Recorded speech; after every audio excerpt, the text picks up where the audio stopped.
University మంచి భవిష్యత్తు కోసం తెలుగు విద్యార్థులు ఇష్టపడే యూనివర్సిటీ. కాల్ 9059052378 9059052379. నమస్కారం, వెల్కమ్ టు ఐ డ్రీమ్. ధర్మ మార్గం విత్ విజిత కార్యక్రమానికి స్వాగతం.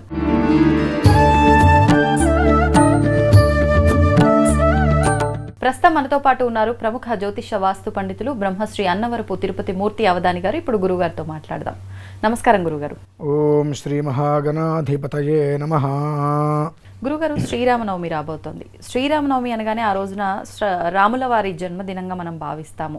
కానీ ఆ రోజున రాముల వారి కళ్యాణం చేస్తూ ఉంటారు. రకరకాల అంటే పట్టాభిషేకం జరిగింది ఆ రోజే అని చెప్పి పట్టాభిషేక మహోత్సవము జరుపుకుంటూ ఉంటారు. రకరకాలుగా విధి విధానాలు ఆచరిస్తూ ఉంటారు. అసలు ఏంటి శ్రీరామనవమి విశిష్టత ఏంటి? మనం ఎటువంటి విధానాలు ఆచరించాలి ఆ రోజున?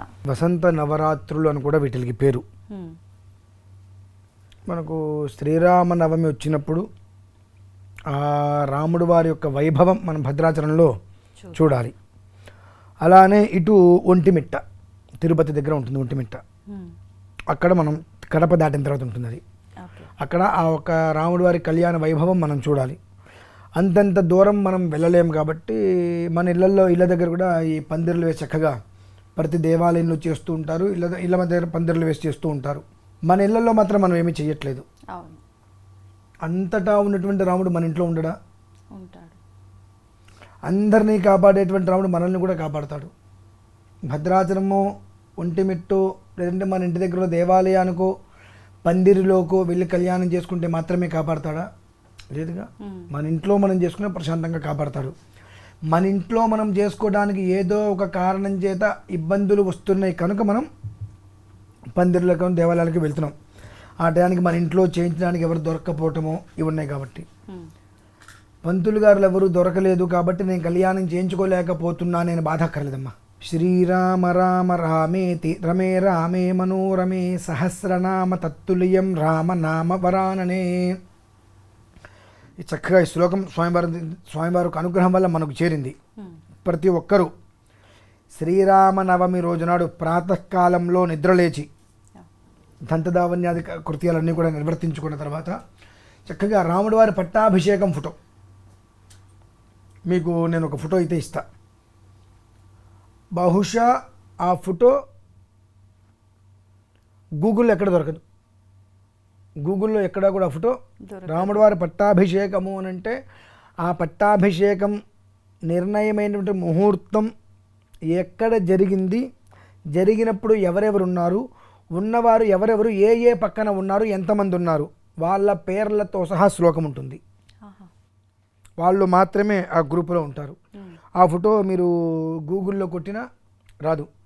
ఇప్పుడు నా నుంచి బయటకు వస్తే అది ఎవరైనా గూగుల్లో అప్లోడ్ చేస్తే ఆ ఫోటో గూగుల్లోకి వెళ్ళాలి. మీరు ఎలా సంపాదించారు? ఈశ్వర కృప మా నాన్నగారి ద్వారా వచ్చింది. మా నాన్నగారు 24,000 శ్లోకాల రామాయణాన్ని కొన్ని వందల సార్లు పారాయణ చేసి రాముడి వారి అనుగ్రహాన్ని పొంది ఉన్నారు.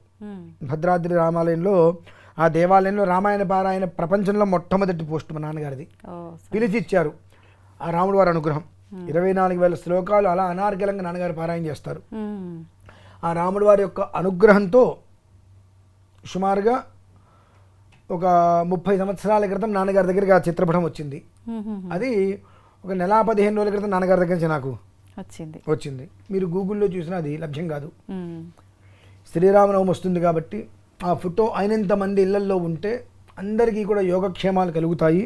కాబట్టి ప్రతి ఒక్కరికి కూడా ఆ ఫోటో ఆ శ్లోకంతో సహా ఇస్తే దానిలా ప్రేమ కట్టుకొని ఇంట్లో ఉంచుకొని ఆ శ్రీరామనవమి రోజు నాడు ఆ రాముడి వారికి అక్కడే చక్కగా కూర్చొని రామాయణం ఎంత వీలైతే అన్ని శ్లోకాలు, సంక్షిప్త రామాయణం చెప్పచ్చు, బాలరామాయణం పారాయణ చేసుకోవచ్చు, వాల్మీకి రామాయణం పారాయణ చేసుకోవచ్చు, సుందరకాండ పారాయణ చేసుకోవచ్చు, ఏది వీలైతే అంత. అవన్నీ కాకపోయినని చెప్పి ప్రత్యేకంగా కొన్ని శ్లోకాలు ఇచ్చారు. మళ్ళీ ఆ శ్లోకాలని అక్కడ ఒక గంటన్నర భద్రాద్రి రాముడి వారి కళ్యాణం ఏ సమయంలో మొదలై ఏ సమయంలో చివరికి వస్తుందో అప్పటి వరకు కూడా కొన్ని అక్షతులు దగ్గర పెట్టుకొని చక్కగా ఆ మంత్రాన్ని పారాయణ చేసుకుంటూ స్వామివారి యొక్క అనుగ్రహం కోసం పూర్తయిపోయిన తర్వాత చక్కగా స్వామివారికి అంత పొంగలి, చక్కెర పొంగలి, పులిహార, కొబ్బరికాయ నివేదన పెట్టి ఈ అక్షతుల్ని స్వామివారి దగ్గర వదిలి పచ్చకర్పూరంతో ఆయనకి హారతి ఇవ్వటం.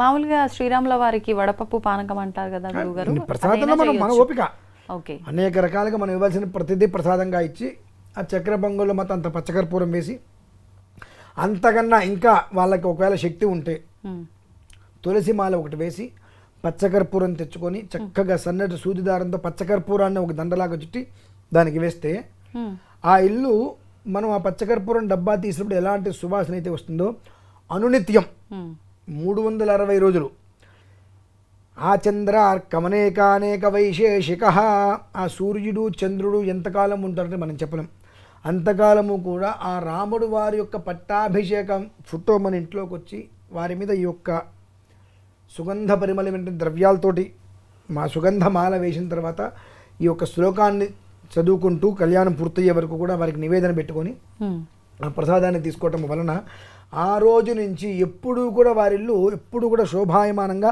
మంగళప్రదమైనటువంటి గృహముగానే వారిది సమృద్ధిగా వృద్ధి చెందుతుంది అనేటువంటిది పెద్దల నుడి, పెద్దల నుంచి వచ్చినటువంటి మాట. కాబట్టి శ్రీరామనవమి రోజున నేను భద్రాచలం వెళ్ళలేకపోయాను, రాముడు వారిని చూడలేకపోయాను అని కాదు. ఆ భద్రాద్రి రాముడు వారు ఎప్పుడైతే కనుక లంకాలో రావణ దహనం, రావణ యొక్క సంహారం జరిగిపోయిన తర్వాత పట్టాభిషేకం రాముడు వారికి నిర్ణయించాలన్నప్పుడు ఎవరెవరైతే ఉండి ఉన్నారో ఆ ఒక్క చిత్రపటం అది ఇంట్లో పెట్టుకోండి. ప్రతి నిత్యము నిత్య కళ్యాణం పచ్చతోరణము వలె ఆ ఇల్లు అనేటువంటిది కలకల్లాడుతూ ఉంటుందమ్మా, అందులో ఎలాంటి సందేహము లేదు. అది చెయ్యాలా, ఇది చెయ్యాలా, ఏది చెయ్యాలి, ఈ ఒక్క విధానాన్ని ఆ ఫోటో చూస్తుంటే 2 కళ్ళు సరిపోవమ్మా. ఆ ఫోటో ఏదైతే ఉందో వామే భూమిసుత పురశ్చ హనుమాన్ పశ్చాత్ సుమిత్రాసుత అనుకుంటూ వామే భూమిసుత, దీన్ని 2 విధాలుగా మనం అర్థం చెప్పచ్చు. వామే భూమిసుత పురశ్చ హనుమాన్ అంటే ఒకటి సరదాగా అర్థం తీసుకోవచ్చు, గొప్పగా ఒక అర్థం ఉంది. వామే భూమిసుత అనగానే ఆ రాముడు వారికి అంటే ఆ నీలమేఘశ్యాముడు ఎలా అయ్యాడు అంటానికి కారణం ఏంటంటే అనుకోవడానికి మామూలుగా వామే భూమిసుత, ఆ రాముడు వారు అక్కడ కూర్చొని ఉన్నారు, ఆయన కడుపులో మంట వస్తుంది. భూమిసుత అంటే అమ్మవారు, నాకు వామి అని అడిగింది, కడుపులో వేసుకుంటాను మంటగా ఉంది, వామే భూమిసుత. వామ పెట్టుంటే పురశ్చ హనుమాన్, నీకు ఎదురుకుండా ఆంజనేయ స్వామి ఉన్నాడు కదా, ఎప్పుడు నాకే చెప్తావు, ఆయనకి చెప్తూ ఉంటావు కదా, నాకెందుకు చెప్తావు, ఎప్పుడు ఆయనకే చెప్తావు కదా, చెప్పుకున్నాను. పురశ్చ హనుమాన్ ఆంజనేయ స్వామికి చూడగానే ఎప్పుడు నేనే చేయాలా, పశ్చాత్ సుమిత్రాసుత, నీ వెనకాల నీ తమ్ముళ్ళు 2 ఉన్నారు కదా వాళ్ళకి చెప్పు ఉంటాను. ఎప్పుడైతే ఈ రాముడు వారు పశ్చాత్ సుమిత్రాసుత అనగానే ఇట్లా వెనక్కి తిరిగి, పశ్చాత్ అంటే వెనకాల ఇలా చూస్తాడు. వాళ్ళిద్దరే ఉంటారు, మా వంక చూడకు, అటు పక్కన చూసుకో, విభీషణుడు ఉన్నాడు, అతన్ని రాజుని చేశావు కదా, ఆయన వంక చూడు అంటాడు.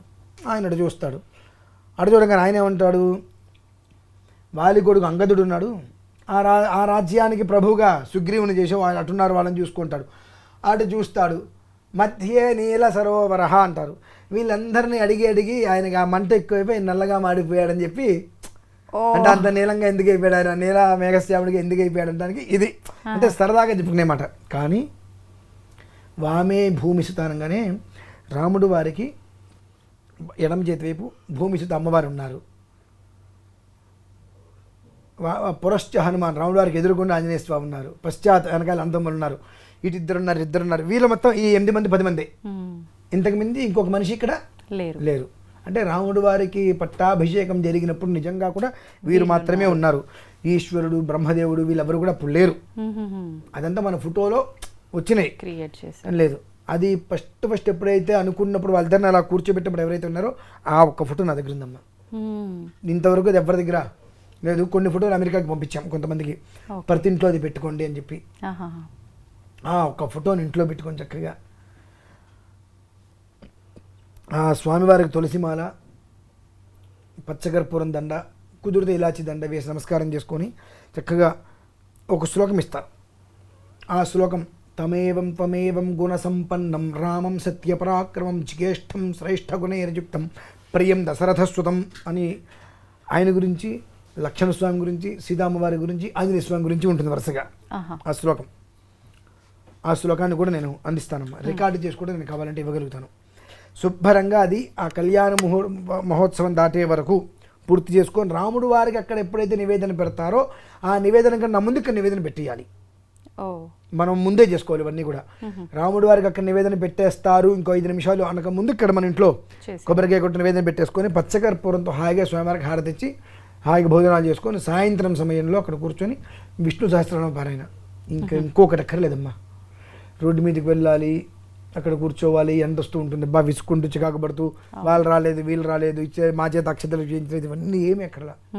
సాయంత్రం విష్ణు సహస్రనామం అయిన తర్వాత ఉదయం ఏవైతే అక్షతలు పట్టుకుని అక్కడ అర్చన చేసి వదిలిపెట్టామో ఆ అక్షతల్ని ఆ ఇంటి పెద్ద ఆయన శిరస్సు మీద వేసుకొని ఆ పిల్లలందరూ భార్య పిల్లలందరి మీద నెత్తి మీద వేసినట్లయితే ఆ రాముల వారి యొక్క అనుగ్రహం ద్వారా ఆ కుటుంబం అంతయు కూడా సస్యశ్యామలంగా నిరంతరం శోభాయమానంగా ఉంటుందమ్మా. అంత విశేషమైంది శ్రీరామ నవమి కాబట్టి అక్కడికి వెళ్ళలేదు ఇక్కడికి వెళ్ళలేదు, అయ్యో నాకు రాముడి వారి అనుగ్రహం ఇవ్వలేదని కాదు. నీ ఇంటి రాముణ్ణి, నీ ఇంట్లో రాముణ్ణి, కురువైన వైకుంఠ రాముణ్ణి అర్చన చేసుకో చక్కగా, ఎక్కడికో వెళ్ళాల్సిన అవసరం లేదు. నీ ఇంట్లో నువ్వు పూర్తి చేసుకున్న తర్వాత నీకు సమయం ఉంటే అప్పుడు దేవాలయానికి ఎక్కడికి వెళ్ళి నమస్కారం చేసుకొచ్చి, వెళ్ళకపోయినా వచ్చే నష్టం ఏమీ లేదు. భరంగా నువ్వు ఇంట్లో చేసుకుంటారుగా. కానీ చాలా మంది అరే ఇవాళ పండగ పూట ఆలయానికి వెళ్ళలేకపోయానని చెప్పి అదే అంటున్నాను, పండగ పూట వెళ్ళాల్సిన అవసరం లేదు. ఎందువల్లనంటే రోజు దేవుడు కదా ఆయన, రోజు ఎందుకల్లో పండగ పూటే దేవుడా అంటే అలా ప్రత్యేకమైన రోజు కదా. ఏంటండి ప్రత్యేకత, ఎక్కడ ప్రత్యేకత? పండగ రోజు అంటే ప్రత్యేకంగా తోసుకుంటూ వెళ్తాం, ఈ లోపు ఎవరి నుంచి తోసేస్తారు, అక్కడ తిట్టుకోవడమే కానీ మమ్మల్ని దేవుడిని చూసుకొని పండగ రోజు నాడు వచ్చావు ఇదేంటో తిట్టుకోవటమేనా? విడి రోజుల్లో కూడా దేవుడేగా. నువ్వు విడి రోజుల్లో వెళ్ళి ఆయన మొహం చూస్తే ఆయన నిన్ను చూస్తాడు. పండగ రోజు నాడు ప్రత్యేకంగా వెళ్తే నువ్వు ఆయన చూడలేవు, ఆయన నిన్ను చూడలేడు. వెళ్ళామనేటువంటి ఒక తృప్తి, ఈ లోపల తిట్టుకోవడం తప్ప ఏం లేదు.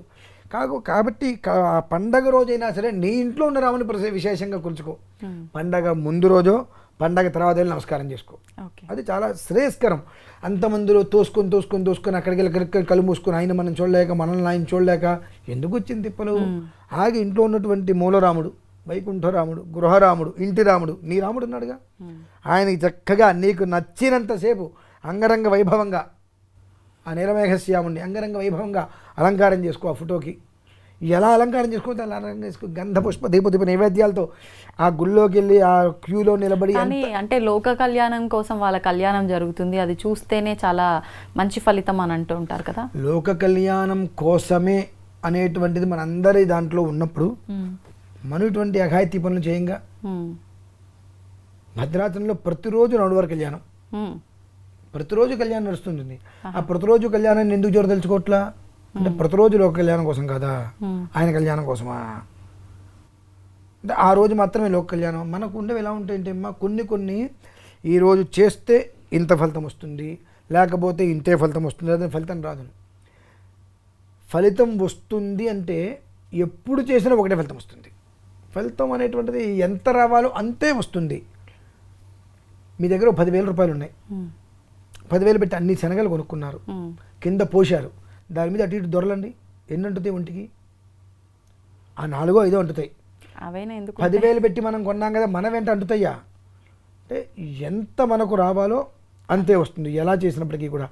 ఆ ఎలానో ఇక్కడికి వెళ్ళి వాళ్ళ ముందు ఇరికి కూర్చొని నువ్వు పెడతావు, నా కొబ్బరికాయ కొట్టినట్లు అది కొట్టినట్లు అనే బదులు నీ ఇంటూ హాయిగా చేసుకోవచ్చు. నీకు అవకాశం ఉందిగా, నీకు చక్కటి అవకాశాన్ని ఇంటూ ఉండడానికి నీడని అన్నీ ఇచ్చింది ఆయనేగా. కాబట్టి ఆయన ఇంట్లో అర్చన చేసుకో, 2 గంటలు 3 గంటలు 4 గంటలు నీ ఓపిక శుభ్రంగా ఆరాధన చేసుకో. లైన్లో నించొని విసుక్కొని చికాకుబడి ఇంటికి వచ్చామ్మా, అమ్మో ఓపిక అయిపోయింది, గుళ్ళో నిలబడి వచ్చాను, తోసురాట్లు ఇక అక్కడి నుంచి వాళ్ళ మీద వీళ్ళ మీద పితరులు చెప్పుకోవటం, చూసిన పుణ్యం మొత్తం పోయింది, గుళ్ళోకి వెళ్ళిన పుణ్యం మొత్తం పోయింది. అక్కడ వాళ్ళ మీద వీళ్ళ చెప్పుకున్నట్టు నా పాపం మొత్తం కట్టుకుంటాం. అవసరం అండి మనకు. హాయిగా ఇంట్లో చేసుకోగలిగితే ముందు రోజు వెళ్ళు, నాయన రేపు నేను రాను, నా ఇంట్లో నిన్ను కొలుచుకుంటా, నువ్వు ఇక్కడ ఉన్నది నా ఇంట్లోకి వచ్చి ఆయన చెప్పుకొని వచ్చి ఈ రోజు వెళ్ళొద్దు, మర్నాడు మళ్ళీ వెళ్ళు, నాయన నువ్వు నా ఇంటికి వచ్చావుకైనా అంగరంగ వైభవంగా నేను పూజ చేసుకున్నా, ఇవాళ మళ్ళీ నువ్వు నీ ఇంటికి వెళ్ళిపోయి ఇంకా మళ్ళీ గుళ్ళోకి వెళ్ళిపో, అందరికీ వచ్చి నువ్వు ఉండాల్సిందేగా. ఆయన ఎట్లాగో మన ఇంట్లోనే ఉంటాడు, ఎక్కడ సెకండరీ, మన బాధ్యత మనం నెరవేర్చుకోగలిగితే అంతకు మించిన ఇది కావాల్సింది ఉందమ్మా. అక్కడ నిలబడి తోసుకొని నన్ను చూడనివ్వలేదు అని చెప్పి ఆ ఒక్కరోజు చూసేస్తే అనంతమైన పుణ్యం వస్తుందా? ఎవడమ్మా చెప్పింది?